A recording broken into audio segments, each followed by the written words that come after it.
Okay, in this problem, we're given this revenue function. So this is revenue in thousands of dollars to the amount of money X in thousands of dollars, so everything's in thousands, that it spends on advertising. So find the point of diminishing returns. That is, when does the revenue start to decrease?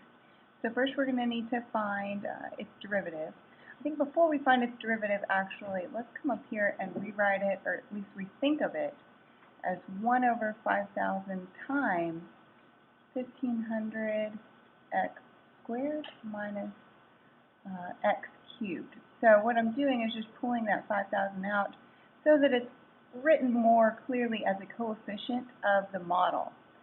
So then for its derivative, that coefficient, which is 1 over 5,000, just comes out front. And then for the derivative of this, bring the 2 down, times 1,500, let's get 3,000, x to the first minus 3x squared. Okay, so we need critical values. This is a quadratic, so it exists everywhere, so we set it equal to 0 and solve. Multiply both sides by 5,000, and that goes away.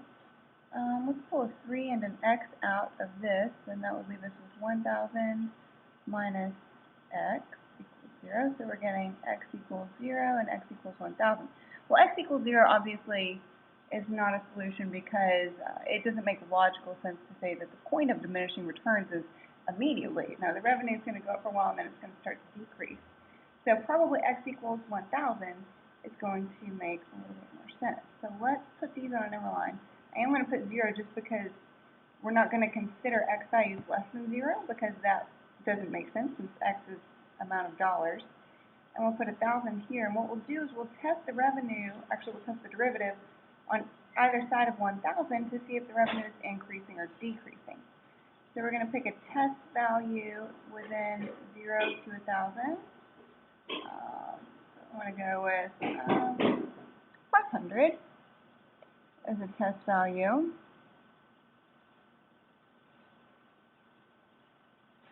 And how about, let's say 1,200. Doesn't really matter.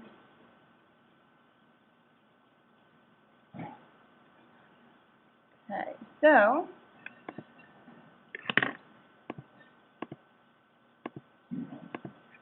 here we go. Make some more space here. All right, so let's plug into that derivative and see what we get. So we want to find, let's see, r prime of 500. And if I plug it into this factored version right here, and we can put the 1 over 5,000 out front if we want, it doesn't really matter because that's a positive coefficient. Okay, so 1 over 5,000 times 3 times 500 is a positive number, times 1,000 minus 500 is 500, also a positive number. So the revenue at 500, or the derivative of the revenue function at 500 is positive. Therefore, the revenue is increasing at 500, and therefore revenue is increasing over that entire interval. Let's take r prime of 1,200. 1 over 5,000 times 3 times 1,200 is all a positive number. And 1,000 minus 1,200 is a negative number. So the derivative of the revenue at 1,200 is negative.